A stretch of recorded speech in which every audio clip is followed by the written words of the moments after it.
Welcome to our Here with Purpose webinar series, where you'll learn how mission work, such as what's done at Mennonite Mission Network, helps individuals and congregations to realize, develop, and fulfill the ministry calling that God has given to them. I am LaVeist, Senior Executive of Advancement at Mennonite Mission Network, and the moderator for today's panel.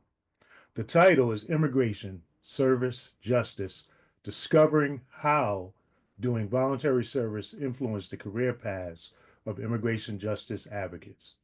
Today, you'll hear from our esteemed panel how engaging in voluntary service influenced their choice of vocation.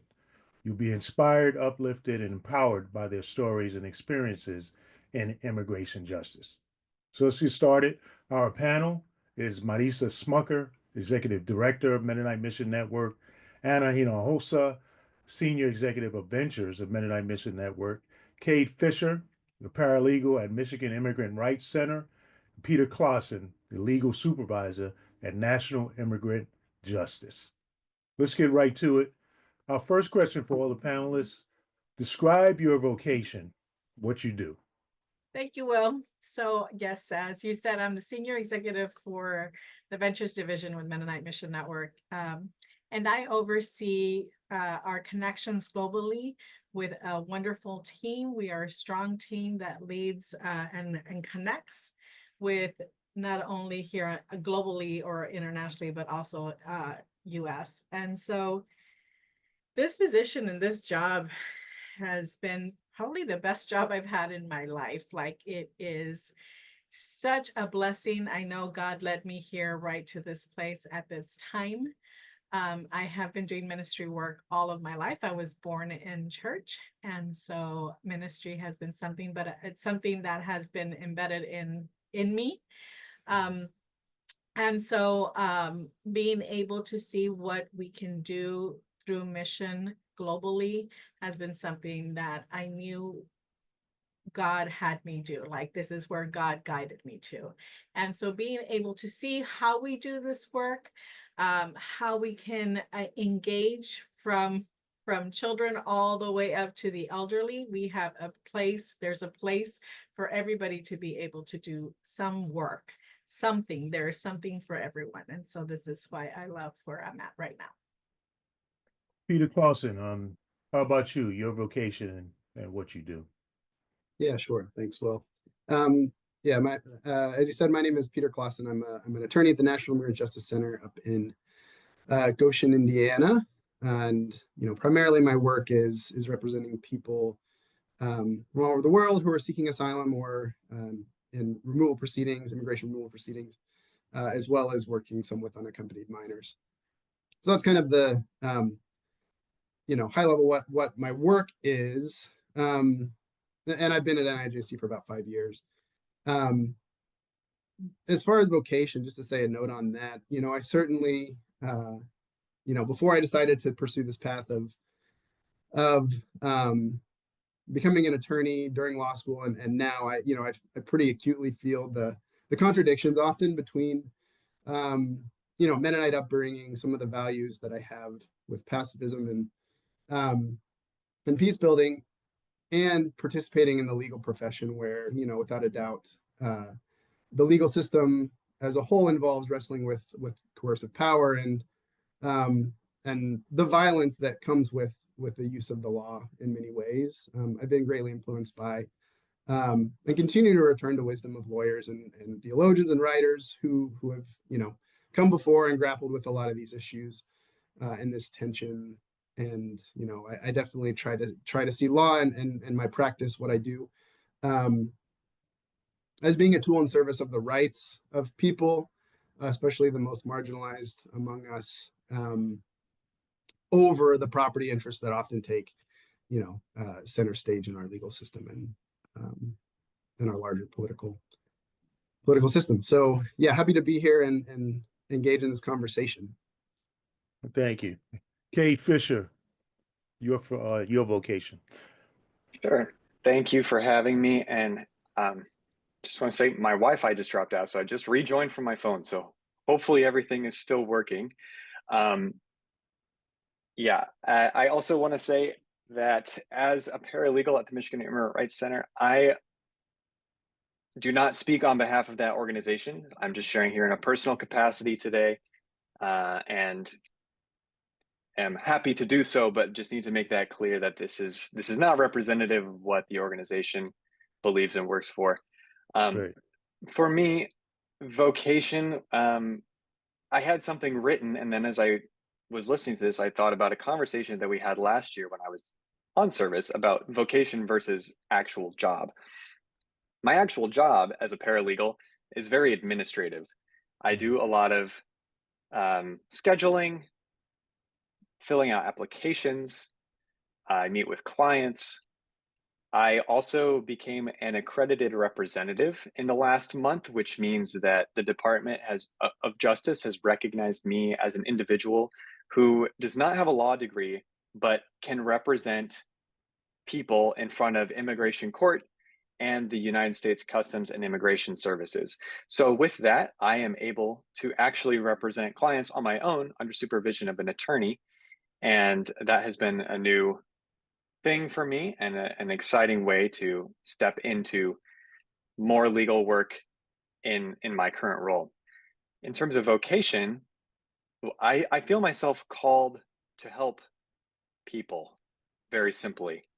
And the United States immigration system is very complicated, and people who live here and who speak English as their first language have trouble understanding the rules and regulations that we have in place. And I see it as part of my calling to help other people understand those rules and regulations who are not from the United States, and who have stories and families and all sorts of other compelling reasons to want to be here. And so vocation and job for me are two slightly different things, but feel very important both in this question. Excellent, excellent. And our fearless leader, Mennonite Mission Network, Marisa Smucker, talk about what you do. Yeah. Currently, I am the executive director for Mennonite Mission Network, but I began at Mission Network in 2015, starting out as a church relations rep, later adding to that MBS director, Mennonite Voluntary Service director, and then senior executive of ventures, which Anna just talked about, doing that job now. So it's been exciting to be a part of Mission Network in these different capacities and learning along the way and learning with others, both from colleagues, partners, and constituents. And so it's been exciting. And just thinking too about what vocation is, even with vocation matching what my current career is, as far as for me, as I think about the definition for vocation in my life, has been going where God needs me to go. And so that's led me to a variety of kinds of work. So in my case, it's been anything from working with youth and families to teaching, working with churches, et cetera. So that's, it's been exciting to be on this journey. And yeah, it's great to be here now, and especially to be with this group as we talk about how service, our experiences in services have led us to where we are. Yeah, I mean, and that's, as you said, Marisa, I mean, that's really something that in this group, all of us have been involved in voluntary service in some way that has led down to where we currently are today.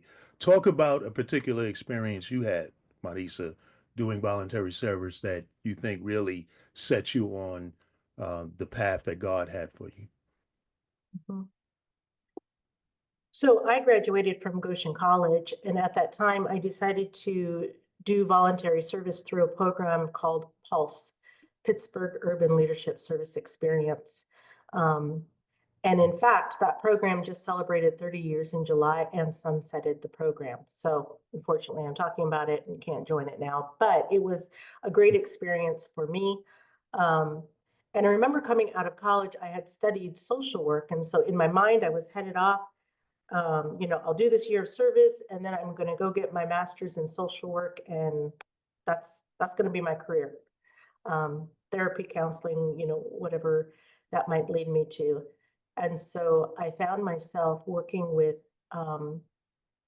a a church organization. It wasn't a church, but it was an institution, an organization that worked with youth and families in Pittsburgh. And I just came to love doing that variety of work. And I found that I didn't know this could be a way to do service. It didn't have to be something set, being a pastor or a particular way. It just really fit.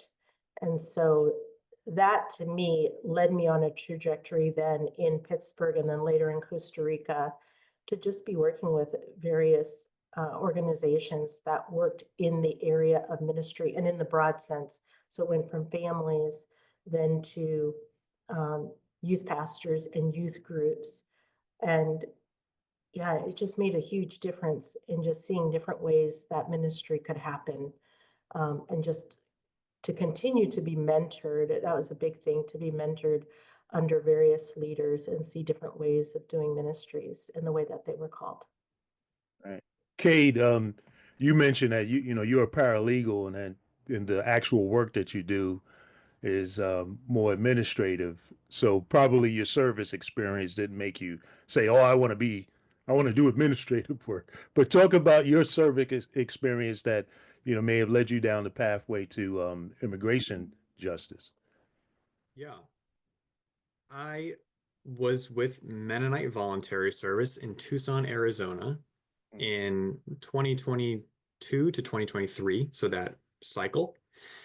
And I chose that unit because I knew it was close to the US-Mexico border and that there would be opportunities for me to get involved in immigration there.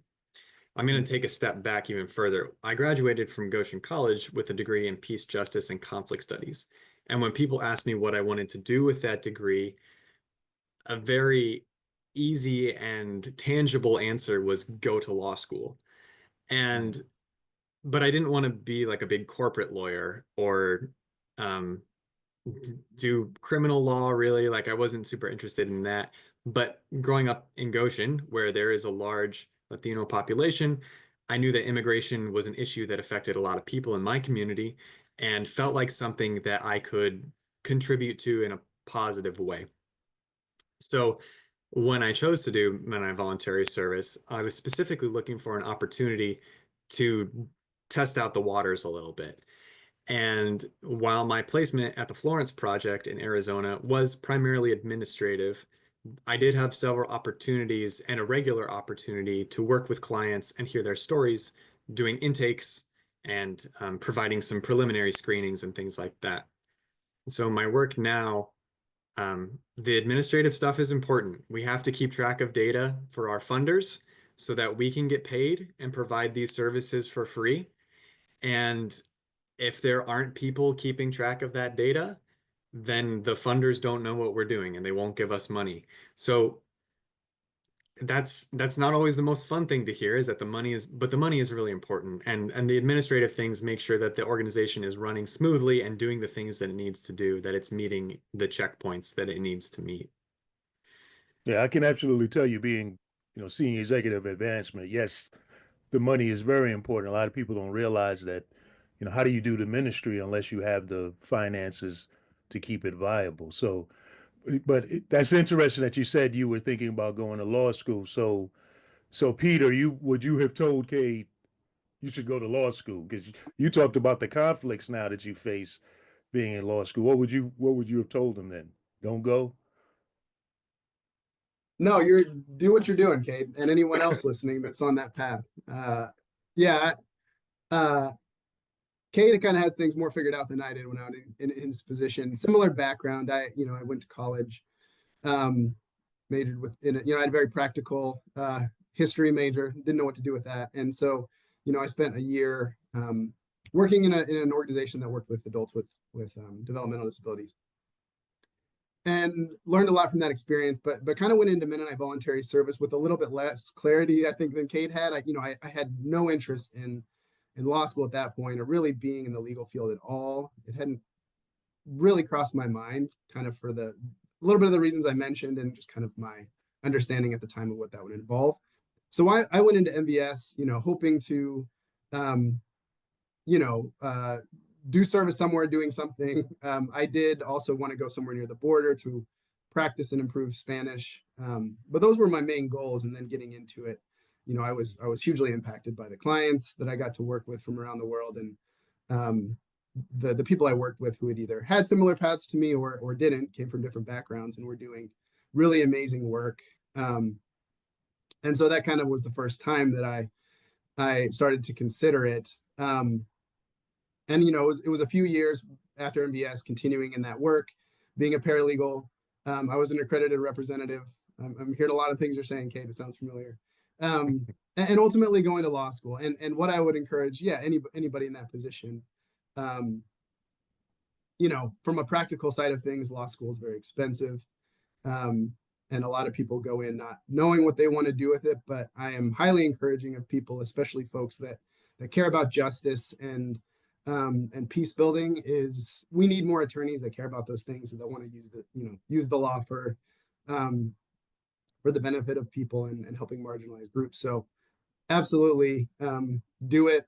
With your experience, Cade and others who might be listening, get a scholarship, go in. Especially for public interest, there's a lot of ways to do that. And I'm fully in favor of that. And I'm very grateful for where I am today with the work that I'm able to do. But it's been a good journey.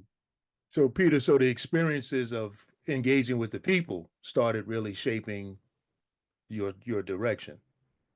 Yeah, absolutely. I can remember starting out when I was in MBS. Primarily, I was working with refugees from Burma and Cuba and Ethiopia, a few other countries, and just, for the first time, knowing in an intellectual sense, like what immigrants have to go through and kind of some of the attributes that gives to people, but working with people for the first time and seeing the resilience and the strength that comes from some of the horrible experiences that people have come from or fled, and the things that they were able to achieve, and the ways they're able to impact their communities, in the United States as well as wherever they may be coming from, was hugely impactful. And then I worked with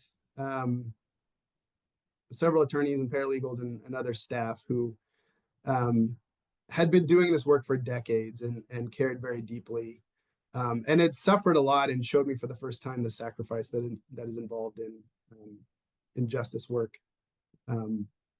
Maybe I can talk about a little bit later with some of the other questions, but yeah, certainly the people that I interacted with were massively impactful. Sure.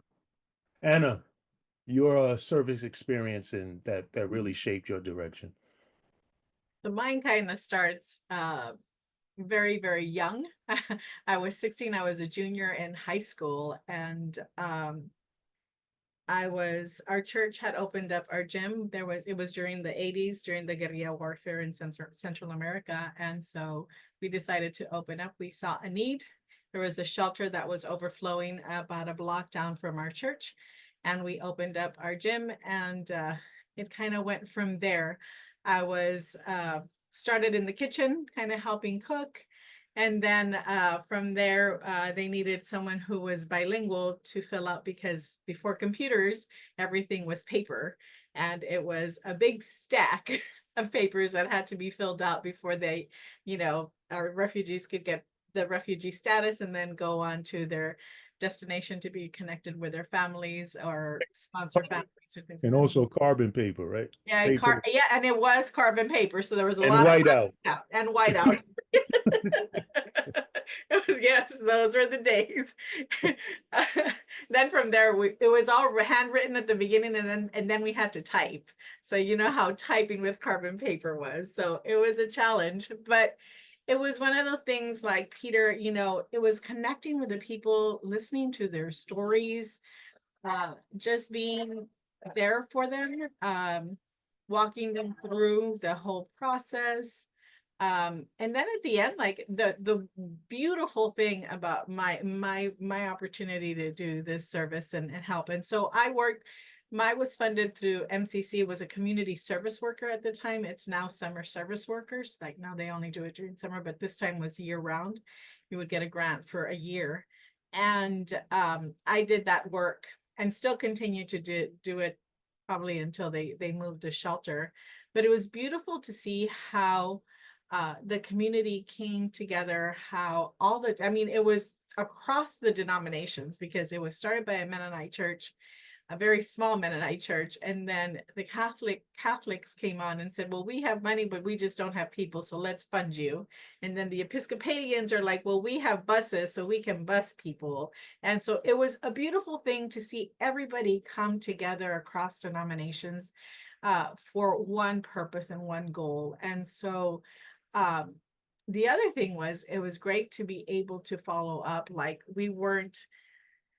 it wasn't just I filled out their information and then sent them on their way and never saw them again. It was beautiful because we would go and visit churches, everywhere, like whether they were in Kansas, and we would be able to stay at their homes with them and see their children go to school and just see how they're thriving within their community and bring all of these things. A lot of them opened up businesses. So, I mean, it was just a great opportunity to be able to still stay connected. And that was a beautiful thing to be a part of. And and to this day, like, I knew at that point, I was so young, trying to decide what I was going to do to college. I did go in as a pre-law major.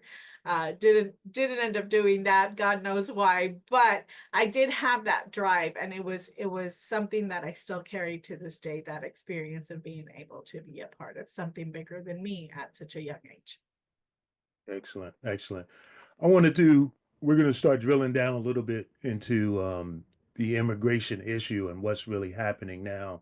But before doing that, I'm still wondering, Marisa and all of you on the panel, but I'll throw this first at Marisa, a particular service experience that still resonates with you today and drives you today. Is there something particular that happened during your service experience that you continue to always refer to and it's memorable for you, that influences your work today? I don't know if it's one particular event. I do think about the fact that when I worked during the Pulse term, and like I said, it led on to continued work in ministry and leading in that way.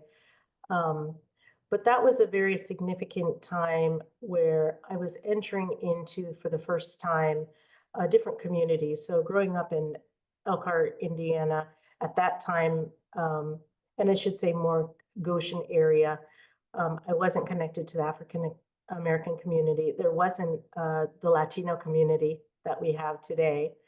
And so it was the first time to be able to really be a part of a different culture group, and to just feel welcomed into that space, and also to learn from them.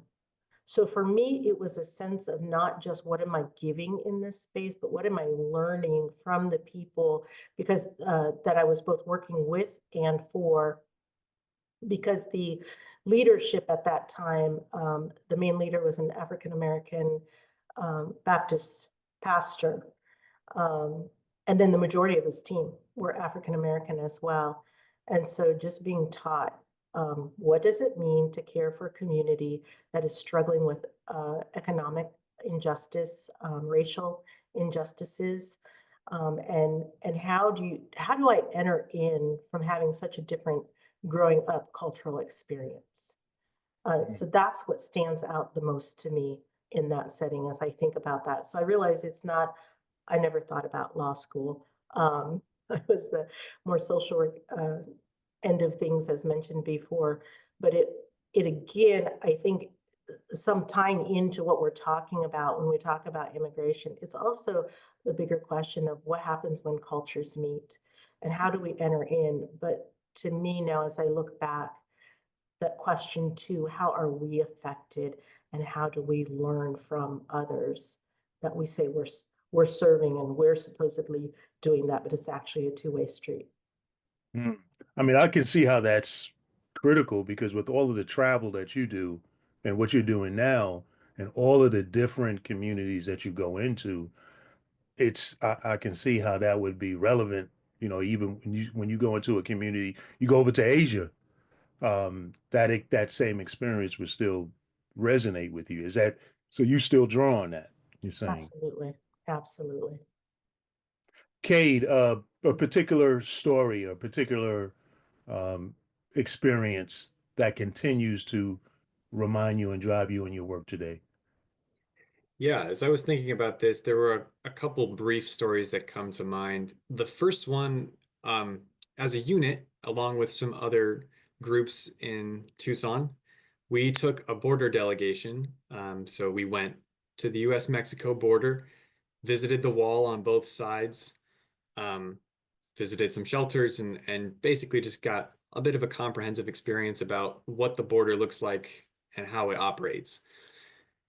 Part of that experience was approaching the wall from the Mexican side, um, being led by a group of ex-coyotes or smugglers who used to, for a living, take people across the wall. And they took us to the wall, and it's rising up ahead of us, and it's rusted and orange. There are gaps in the wall because it's just a bunch of posts. And we are trekking through the desert, like the bushes are pulling at our clothes. We see trash and gloves and knee pads from the people who have gone this way. And as we get up to the wall, the guides are like, okay, and now we're going to show you how to climb it. Hmm. And I was like, what? And they showed us that you can just like brace your knees against it and shuffle your way up the wall. And I did. And the absurdity of that situation, walking up to this formidable metal feature that you can still scale, was insane. Just it was such a visceral experience. Like, and knowing that there were people who were there maybe hours before us who had been doing this not for an educational experience, but because they had to, was even more powerful. And it's not just a wall that keeps people out. Like, there are huge ecological implications as well. Like, it stops animals from crossing, it splits up their habitat. Um, the wall is also incredibly hard to maintain. Water destroys it very easily. The ground gets washed away from underneath it. So part of the building of the wall is also the maintenance of the wall, and a lot of money has to go to maintaining this huge expansive wall. So that experience was just a very visceral, kind of absurd experience about like being on the border where people see us. Um, Border Patrol drove by on the other side at one point, and the guides were like, "Oh, they don't care about us on this side, and the cartels know that we're here, so it's fine. Like, we're gonna be fine," which was just crazy to learn. Other quick sharing was just being in detention centers in Tucson and the Florence area in central Arizona. And I met with people in person and they shared their stories with me. And I don't remember the exact details of those stories or their names or their faces very well, but I carry the emotions that they shared with me.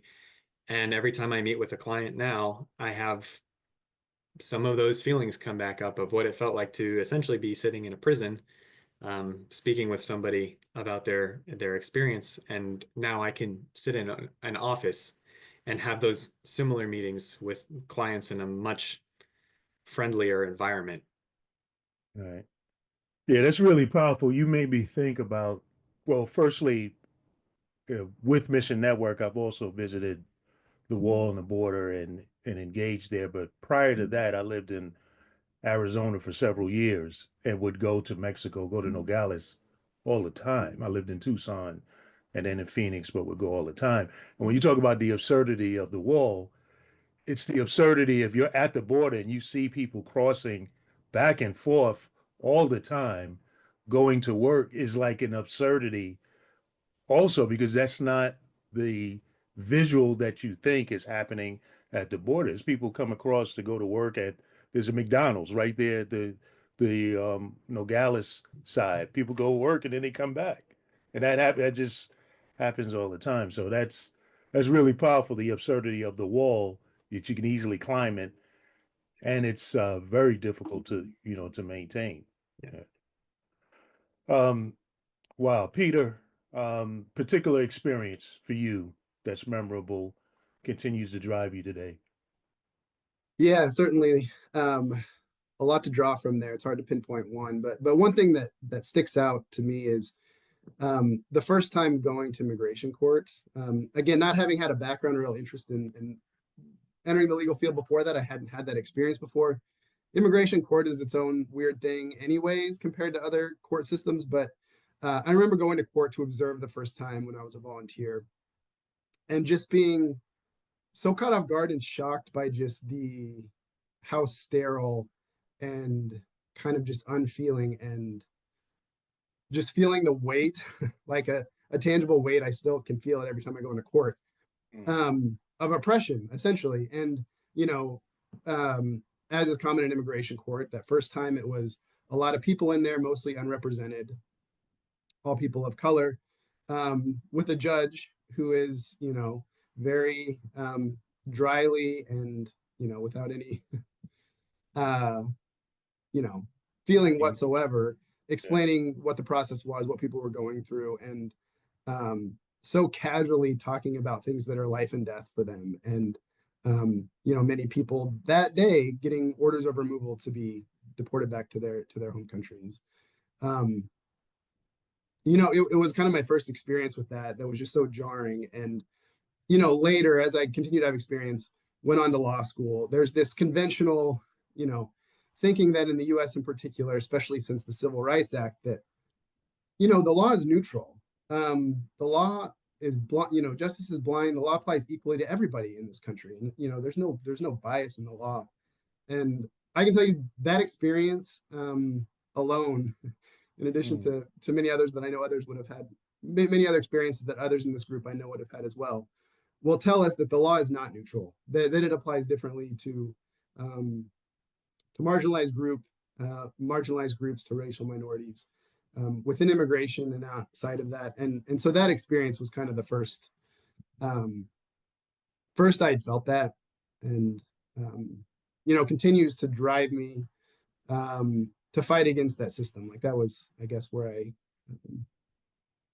I would pinpoint where I first got that sense. Excellent. Anna, for you, particular experience that still drives you today. This was a hard one because there's so many experiences that have affected or I still carry with me, but the one that stood out for me was my very first experience going into a federal courthouse. And I went in to observe what they call Operation Streamline, just people that have just crossed over. And so they go into federal court. And to my shock, I had no expectations of what this was going to be like. I had just been invited. I knew the judge. So the judge is like, you should come and see this. So, and it was like a really casual type of invitation, like, oh, let's have coffee. But, you know, no, it's like, come and see this. And we did go have coffee afterwards to kind of process a bit, I was grateful for. But vulnerable group of people, and they came in shackles, like they were chained by their feet and hands, you know, kind of, and then they're all chained together. And so it was this group of, like, I think they were bringing in by groups of 12, and they would all stand before him. And then it was, some had representation, some didn't, or it was one, depending on the group, one had one attorney and all 12 of them were his or hers. And then they would kind of just talk through, the judge would be very casual, like, okay, this is your third offense of crossing, you know, illegally through the river. What do you have to say? Guilty, not guilty. And it's like, and then he would say, oh, okay, you have 30 days or whatever would be the case for each individual, right? And came to one right in the middle of the entire proceedings. And it was this 18-year-old. She was 7.5 months pregnant, and shackled, right? And this was her third offense. She had been trying to cross. So her husband lived here. She was in the US. with the 3 other kids. So she was just trying to get across to be with her family. And she's just breaks out, like she's just crying. She couldn't even hold herself together. The rest of the group had to kind of come together because she was about to just kind of fall on her knees. And so everybody's like, you could see everybody coming together, and you know, he deported her again. Like, he's like, well, you're gonna go back to the detention center for 180 days. And then after that, you're gonna be sent back. And if you come back, then at that point, I'm gonna put you in prison. Right. And he explained to her, you know, you're going to be in prison, and this isn't going to be like I'm putting in your record that you're going to be in prison for 3 years. And so she's like, well, what am I going to do with it? You know, it was just a whole thing. And so then after that, I still had to see, I think there was that day they processed, I think like 45 people shackles. And Tuesday, I still hear, like, I cannot walk into a courthouse without hearing those shackles, without hearing that, like, the injustice of what it's done. Like, you want to charge these people that are just trying to either connect, be with their families, or fleeing from something. They've all have their own stories. And yet the system, we're trying to charge them with a felony so that they cannot, you know, that can go in their record. And you know, and when I talked to the judge, he just says, well, that's just the way the system is. And I asked him, do you recognize the system is broken? And he's like, yes, but nobody wants to fix it. And I told him, but you're part of the system, like, do something. And he says, all I can tell you is, if you're going to do this kind of work, or your ministry, however, he says, gather the people, because people are the only ones that can, you know, scream or do something for the change. And so he says, be part of the change. And I was like, well, then join me. And he's like, well, he says, if you're really serious about it, then let's get it. And we continue conversations and things like that. But that's, those chains, the shackles, are the ones that are just jarring. You know, it's a jarring experience that kind of puts you into action at some point. Like, something has to be done. Wow, the shackles. So, Peter, is there a crisis at the southern border? It's a tough question. We hear that terminology a lot, obviously, in our current political climate. You know, the way and this comes up a lot in private conversation and in the work that I do. And I try to reframe it as like, yes, there's a crisis for the people who are at the border.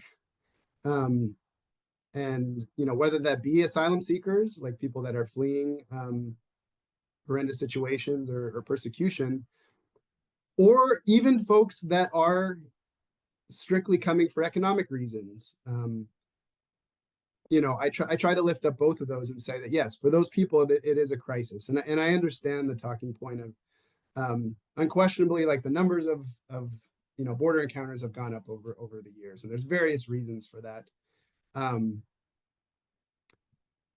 But the crisis is certainly, we need to reframe it in, you know, the people that are suffering the most is you know, are the folks that are trying to get into our country, and the reasons that they're doing that. And it's a crisis in part because the resources and the ways that we choose to respond to these things are not actually trying to create a system that is efficient or just.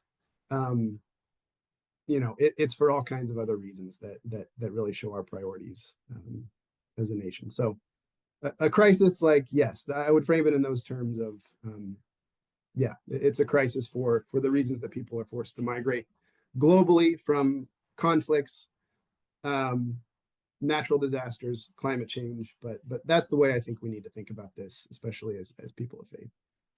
Would you say other reasons? Is it capitalism? Is it what are some of these other reasons that you see if it's not justice? Yeah, I mean, I think, yeah, there is,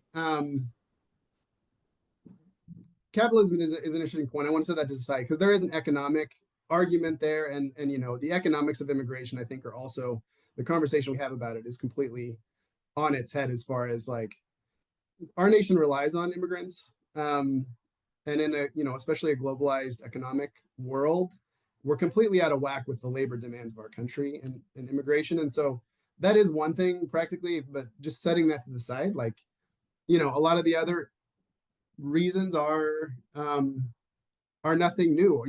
Our entire immigration system since the founding of our country has been based on exclusion for various reasons, largely racial or nationalist in nature. And so, a lot of the talking points, a lot of the horrible rhetoric that we hear targeting certain groups, that's not new. Like, immigrants have been scapegoated for a long time for the problems that our nation faces when, it's very clear that immigrants, commit crimes at lower rates than natural born citizens, and that they contribute to the economy of our states and our country.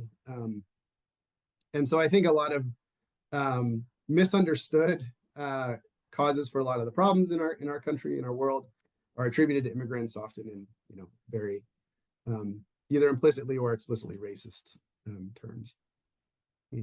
Cade, is there a crisis at the border? Well, like Peter said, I think one of the biggest things that I see is a humanitarian need at the border. We hear about open air encampments and people who are forced to wait in long lines outside the border for CBP-1 appointments through their app, which the government has touted as a great way to get people processed through the system. But the app itself has been fraught with numerous bugs and glitches. It requires access to cell service. It requires that you stay on the app for hours at a time to try and get an appointment that rarely opens up. And it's also a racist app that doesn't recognize people of color. So when you need to take a picture of your face, the algorithm does not recognize people who don't have white skin.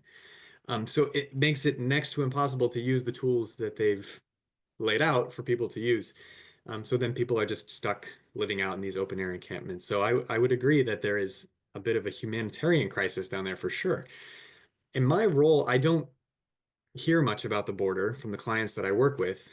They're really focused on what they're going to do next. And my goal is to help them accomplish their goals. So often we don't dwell on their experience at the border more than we need to find out if there's any form of relief that they're eligible for because of what they experienced there. And I find that often the clients that I work with are not excited to talk about their experience at the border. So it's a very traumatic experience as well for people who are going through that process. And that's something that we need to remember in the larger conversation about increasing security at the border and doing all of the things that are claimed to help control the flow of traffic and things like that. And again, Kay, let me ask you, I mean, I know you're not representing the opinion of your organization, so that will be clear for that for the audience. But like you said, you see individuals now on, okay, I'm here and what do I do next? What can you share about what you see and what people may misunderstand? For example, there's a strong concern about, okay, immigrants receiving resources that people who are native born not receiving, and people not understanding that there are different revenue buckets by which resources go from. So it's not really taking from one area to the other. But what can you say to that, to individuals who say, wait a minute, how are you receiving resources? And we got people here who are native born and are suffering. And what can you say to that? That's a great question. It's very complicated. You're right. There are a lot of different buckets or there maybe not a lot of different buckets, but there are different buckets where money is coming from for these things.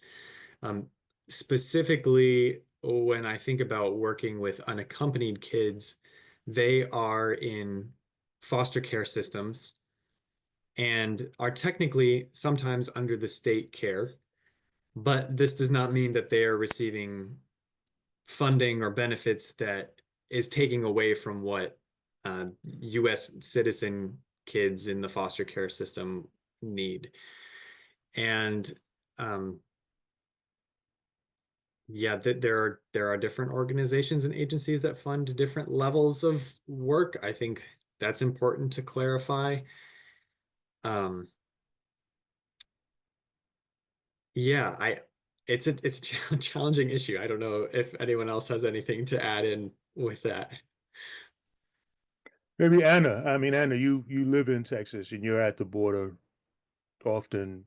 Your thoughts about whether there's a crisis in some of these complex issues and what you could help people to understand. Yeah, I mean, I feel rather than crisis, I think there's an outcry in the Mm, border. Like, I think mm, that gives a better perspective of what's happening in the border. I live a mile from the border wall, from the Rio Grande River. That's where my house is. I've been, yeah, born and raised here. And I feel the outcry is like, where, how are we helping people? It's a very traumatic. Right now you can go to our downtown area in Brownsville and we have asylum seekers everywhere on the streets, you know, trying to find shelter, whether it's sometimes it gets really hot here and and sometimes it gets really cold and they don't have even their basic needs, like things that we take for granted. They don't even have that. You cross across the border to the open air camps, and it's the same thing or worse over there. Um, as far as the question of the resources, I think, yeah, like Cade said, it's very, very complicated. It's not that things are being taken away. It's like there's this need, and how are we finding it? I mean, I think it's across the board. That's not something that asylum seekers or immigrants are intentionally, oh, let me go take away from those that are already there. There isn't that intentionality. It's just they have basic human needs, and they've come from an area, they've already gone, they fled a very traumatic area, some of them, right? And then they've gone through this awful journey. It was not a fun journey. It was not like, oh yeah, let me get on a bus or a plane and let me get there, with your suitcase and all. No, they went through this traumatic journey to get there. And then it's this shock where they get to the border and they have to do these long lines. And and it's months on end for some that have to wait to even get to cross over, and then they still need to find, okay, where am I going to eat, I'm in this foreign country and I don't speak the language, and so how am I going to get from here to my family to be connected to a home, right?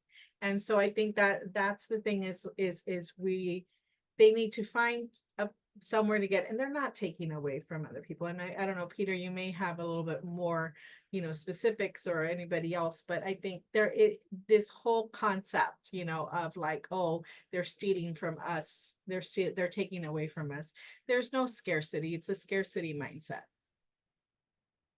Yeah, if I can just for a minute, like respond to that point on resources, because I do think, yeah, I agree with what others have said on that. But yeah, this narrative of, that's a typical, again, strategy of those in power, is to pit oppressed groups against each other and say, there's only this much available. And so immigrants are taking it from poor native born citizens, where, there's so many reasons why that's not the case. There's a narrative that immigrants come here and they just get free health insurance and they're getting food stamps and all of these other benefits, which just at a very base level is just blatant lies. Like, immigrants have the hardest time, undocumented people certainly, but even those in many types of lawful status are not eligible for benefits in the US, whether it be Medicare, food stamps, cash assistance.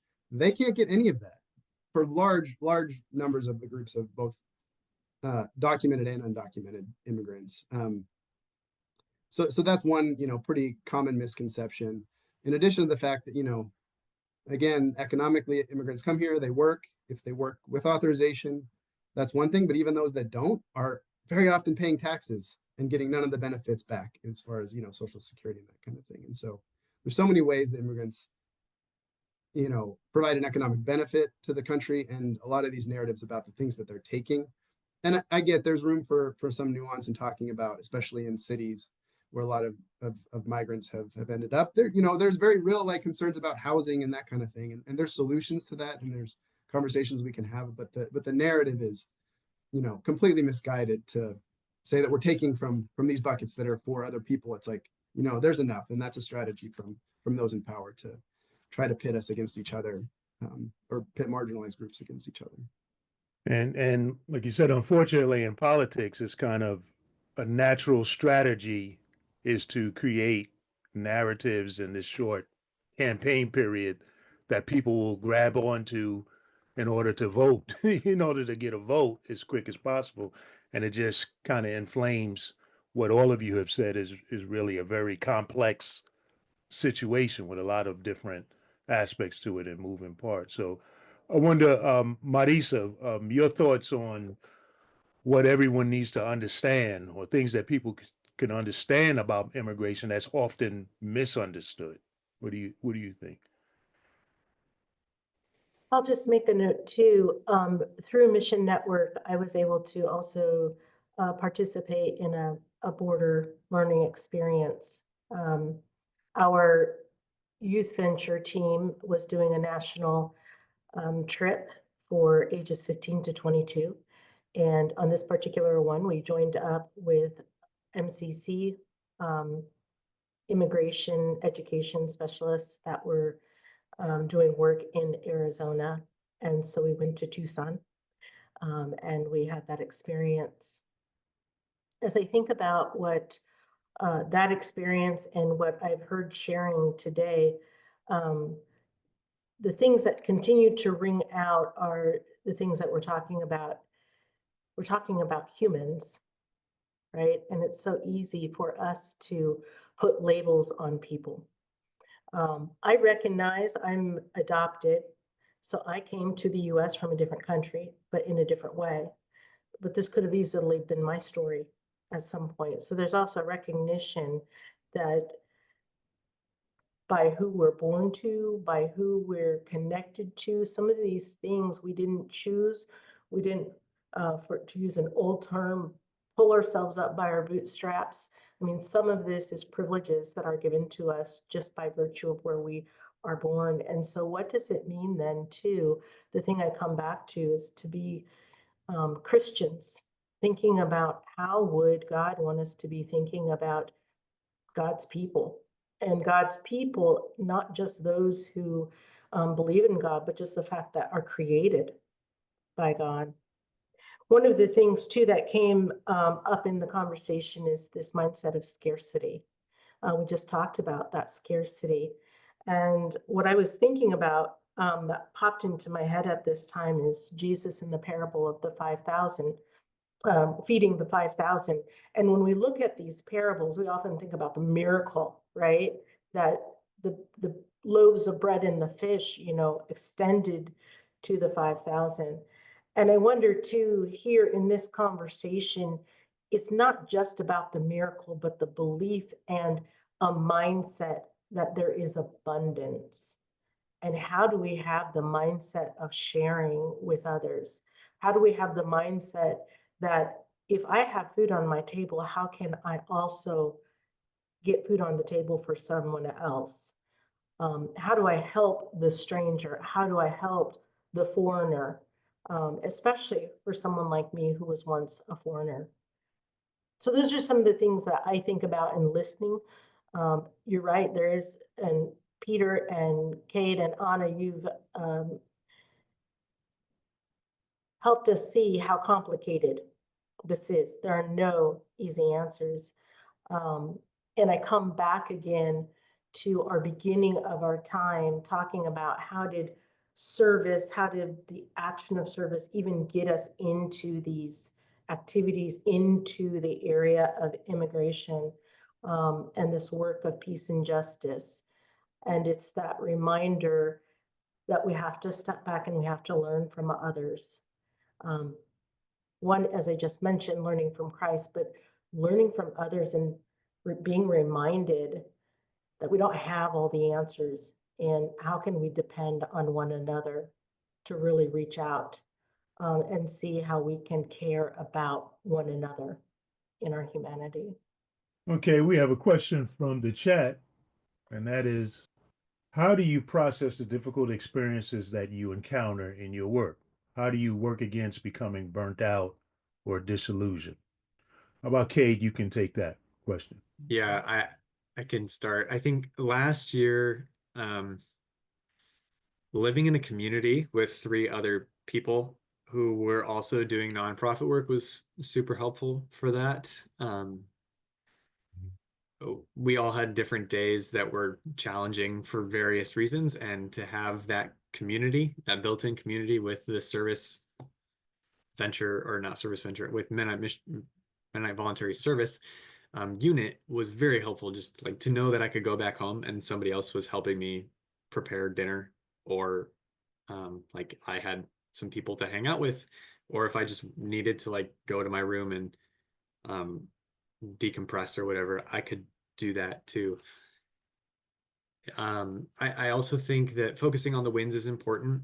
So there are wins in our work, like we are able to help people achieve things that they want to achieve, and really celebrating those things is important.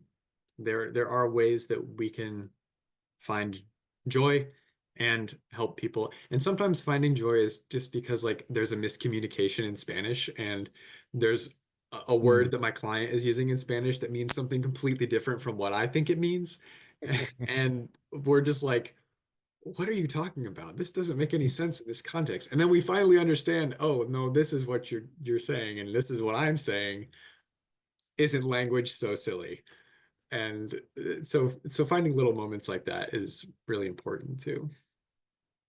Yeah, questions about avoiding burnout. How do you process and do that? So, yeah, Peter, take it away. Yeah, it can be a challenge. I agree with what Cade said.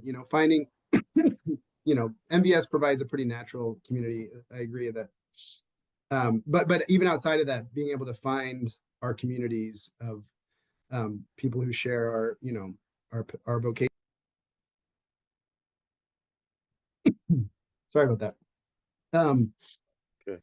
And both within the work, within our office, like it's really important, like Cade said, to celebrate wins with our coworkers and with our clients. Like that's very rewarding, and that helps a lot. But also finding people in the community. We find a lot of support from, in Goshen in particular, with churches and others in the community who kind of help us provide wraparound services for clients in some cases.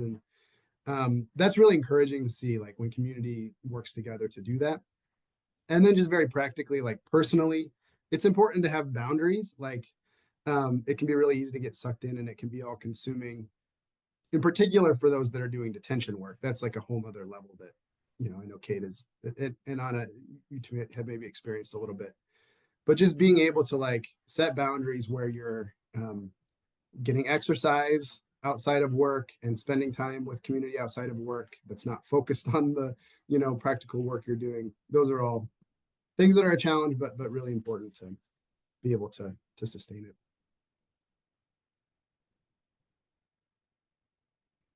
Anyone else? Maybe Anna? Burnout, avoiding burnout. Yeah, I think a lot of it, reiterate what has been said. For me was a lot of being in my, spending time first, making a priority to spend time with family. I'm very close to my family, and that was one thing, at least making it a point to kind of go do something fun. Then also my church community has been, somewhere where I have also leaned on that community as well for support. Where it's nice to kind of, even when you have like a difficult case or a difficult situation, to just kind of be able to talk through some things and get like a new perspective, or kind of even just getting thoughts out of your head is great. Like, I think that's clearing. But what has been helped is just getting outside, like just go out and be in nature, walk in the grass, or go for a walk, or do just something. Being out in nature is very refreshing. And I feel like that's just kind of something that helps ground you and renew you when you come back to your work.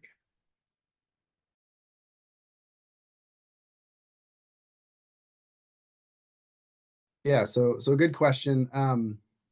Yeah, especially in Goshen, and I'm sure in other folks' communities as well. There is a lot of motivation and interest from people just in the community to get involved, and that's really encouraging. There's a lot of ways to do it. There are direct volunteer opportunities in some cases, with our office and others. I don't know, Cade, you can talk about what Merck does, but we have a network of through a couple of the Mennonite churches in the community, some programs for people to get involved to help. It's called safety networks. People can get involved and help drive our clients to appointments and things like that. It's a pretty low commitment way, but really impactful to help people out and help them get to sometimes court in Chicago, but sometimes locally to our office for a meeting or to an immigration interview. So there's things like that are really helpful. Sometimes a volunteer interpreter opportunities are really helpful to help facilitate our work, especially people, Spanish, but also other languages are really, really helpful. And then just getting educated on the issues and, reaching out to Congress people is also something that makes a difference, because a lot of, immigration policy and lawmaking happens at the federal level. But also becoming, knowledgeable about what's happening in the states. For instance, in Indiana, there's some really harmful laws that have been passed in the last few years by our state legislature to basically try to criminalize counties, cities that refuse to cooperate with ICE. What are the so-called sanctuary cities? The Attorney General of Indiana is going after specific counties with lawsuits if they have any kind of stated policy that they're not going to work with ICE, which is not required at a federal level. And so, getting knowledgeable about these things and reaching out to lawmakers is really helpful. And donating, I know that we've talked about it. We talked about it a little bit in the recording, in the panel discussion. How important funding is to the work that we do at NIJC and at Merck and at other places. There's always opportunities to donate. We have various fundraisers throughout the year. We just had our annual 5K last weekend, which was great. So there's a number of ways that people can get involved, and always happy to have people reach out and ask and get in touch.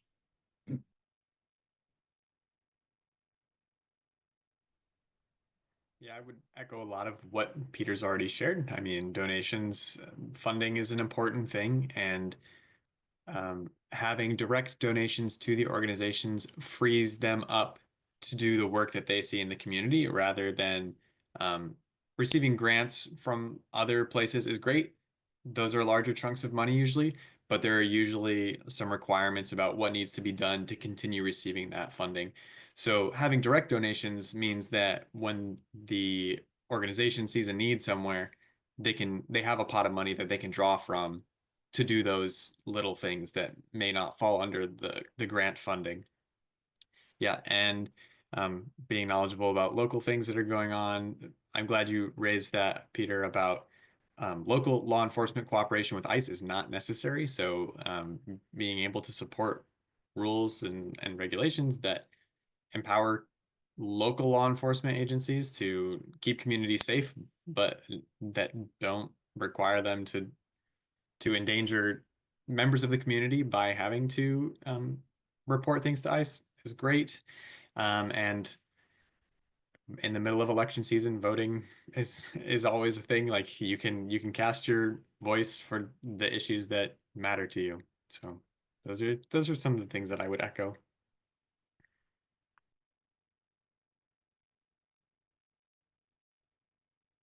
Yes, and I echo everything Peter and Cade have both said. I think one of the things that or I've seen done in some of the communities is, churches open up for a Saturday morning or an evening where people come in and write letters to their legislature or their local elected officials about the injustices.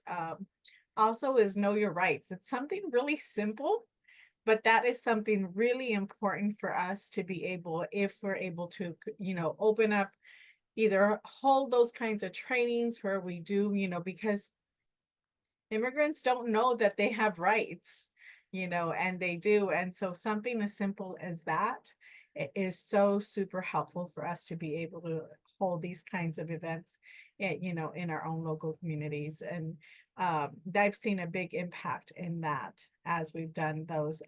That was something small that, like, for our local churches here on the border, they're like, well, we live on the border, what else can we do, right? And we started hosting at every church, doing Know Your Rights trainings, and people just started coming. It's like, oh, well, we didn't know. And then it was a huge impact because people would get stopped, like, oh, they either did a rolling stop or just something, a simple traffic violation. And that could have turned into something bigger, but because they knew their rights, then they were let go. You know, they given the tickets and then they were let go. So it was something that we don't think is, you know, we kind of take for granted, as in, oh, we have the right to remain silent. Well, these people are living in fear, and so they don't know. So I think that's also one thing that I like to suggest.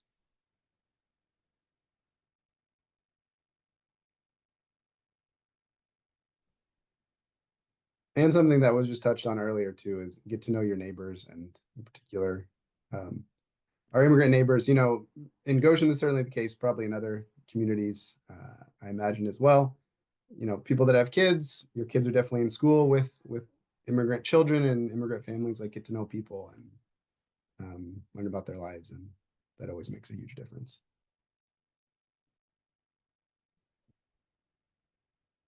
I also live in the Goshen area and work in Elkhart. And so I was thinking too, as you just mentioned that, Peter, and there are churches that have programs helping out immigrants. I think of Prairie Street Mennonite Church, who does English classes free to help out people, especially when you're in a new country and you don't know the language.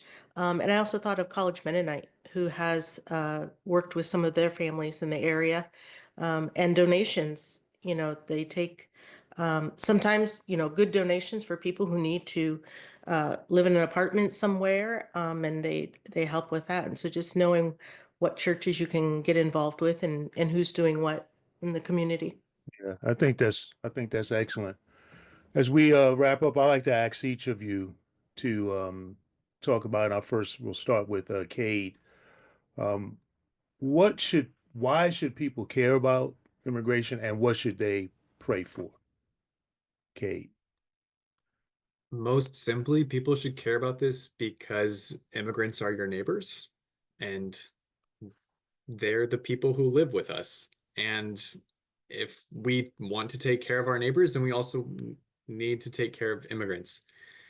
And we should pray for all of the people involved in the system. So not just the people who are fleeing violence and migrating, but the people like us. We need your support, who are trying to have conversations about this and provide services, but also the immigration judges and the DHS attorneys and all the people who are involved on all sides of this issue, and pray that they understand the impacts of their actions. And I'm sure they do at some level, and that they have, that we all have the humanity to continue doing this work. Peter. Yeah, very well said, Cade, on that. You know, apart from our mandate as, you know, as followers of Christ, to welcome and care for the stranger and care for our neighbors, like Cade said. I also just very practically, like, you know, immigrants aren't going anywhere. The number of displaced people in the world is higher than it's ever been in modern times, and I think with climate change related catastrophes, that's only going to increase, and there's going to be a large number of refugees. So, you know, we're going to need to learn how to live with our neighbors and care for our neighbors in a very global sense. And so there's really no way to avoid it.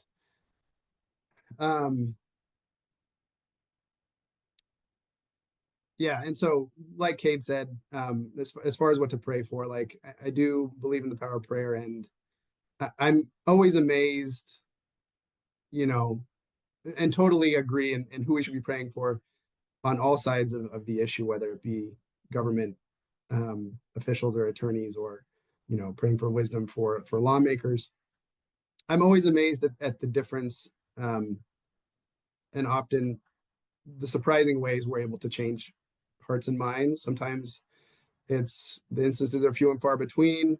Sometimes it can be feel like we're banging our heads against the wall working in this system to try to make change. But there's always those surprises of, changing a judge's mind who we haven't been able to move on an issue for a long time, and just thinking we have no chance, and something clicks with a judge or with a government attorney, and we're able to make them see the humanity of people. It's very powerful to experience that. So keep praying for those things. Right. Anna. I think for me, this question comes to an experience that I had. I did a presentation on showing on the journey of government from Bible times all the way to current times on immigration, on how the laws and everything has gone through. And I remember presenting to a very conservative Amish man. And as I started, he went, "Go Trump," and, and had arms, legs, everything crossed, right? And he was the leader of the group. So it was the entire group. And so had a lot of resistance throughout this presentation. And I just prayed. I was like, "Lord, you give me the words, you move, you're the one who's talking, not me. You guide." At the end of that presentation, that man came to me in tears. And he asked me, he's like, "Could I hug you?" And I looked at him and I was like, "Yeah." And he says, "I love you. You are my neighbor. And God has given us the commandment to love one another as he has loved us." And he says, "Thank you so much. I'm so please send me this presentation. Please, can you teach me how to do it? I want to take it back to my community and teach."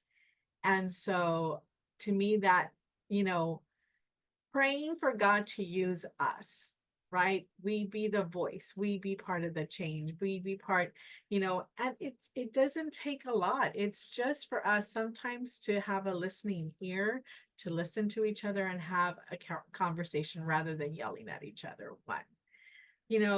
I also pray for some courage.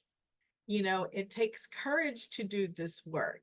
It takes courage for Peter and Cade to do this day in, day out, for strength, for resilience, for someone to come in and shake up the system that's been broken for decades, right? It's, something needs to happen for us to be able to kind of go through us and care for each other. Where has the love gone? I was talking to my neighbor the other day and she's like, "I think we're the only weird neighborhood that still talks to their neighbors. And we still go and knock on the door and say, 'Hey, I don't have sugar. Do you have some sugar I can borrow, or salt?'" Remember those days when we barbecue, we still send plates over to each other. They're like, "We're the only weird neighbors that still do that." And I'm like, wouldn't it be beautiful if we were to still, do that movement of saying, "Hey, we're going to love our neighbors and we're going to still continue to be able to do that and open, no matter what they look like, no matter where they're from." It's like we are all made by the same creator. And so I think we forget that. But, yeah, there's power in prayer. And so we have to continue to pray for each other and those that are doing this hard work. Yeah, I think people should care because all of the things that have been said, because we believe that God created all people. God created the world. And as I think about prayer, I also I'm encouraged, let me put it that way. I'm encouraged by what I heard today. I'm encouraged by Cade and Peter and the call and the way that you recognized vocation. And I even recently talked with someone from my church who showed interest in MVS and immigration. And it's a reminder to me that this doesn't have to start at an older age. This doesn't have to start just because we're disillusioned. It can start at very young ages. We started out our time together talking about service, and service itself And that act of serving others, even the other we don't know yet, right, is a reminder that it's a mindset and it's a way of life. And you live into it and you learn about that through doing it. And others showed us how to do that. Some people stumble upon it. In my case, my parents, my community, my church showed me that. But it's something that I think we take for granted, and we actually have something to pass on to others and to share with others and to invite others into. And so I think, as we talked about vocation earlier, vocation isn't just about the job I, right, punch into, that I wake up and say, I need to get into the office. Vocation literally means it's your life. And in spaces that you can be in, I imagine this is true for all of you, Anna, Peter, and Cade, you don't just do this work in the workplace. You think about where it spills out over into the other places as well. And so my prayer is that we continue to have the vision to share with others, the courage to invite others into this work, and just reminded that we're learning along the way too. You are never too young, too old to learn. And so my prayer is that we just continue to look for those spaces where God keeps showing up and inviting us into caring for others. Amen. Well said. Marisa Smucker, Executive Director of Mennonite Mission Network. Anna Hinojosa, Senior Executive of Ventures for Mennonite Mission Network. Cade Fisher, Paralegal with Michigan Immigrant Rights Center. And Peter Claassen, Legal Supervisor at National Immigrant Justice. Thank you for this very important, enlightening discussion in our Here with Purpose series. And today our series was Immigration, Service, Justice, discovering how doing voluntary service influenced the career paths of immigration justice advocates. As said, this is a first in a series of webinars in our Here with Purpose series. So we invite you to look out for your emails with invitations to future discussions that we'll have, which all center around how mission work continues to be very important and relevant in the day and times that we live. So we thank you all for participating. We bless you. Peace and blessings from Mennonite Mission Network. God bless.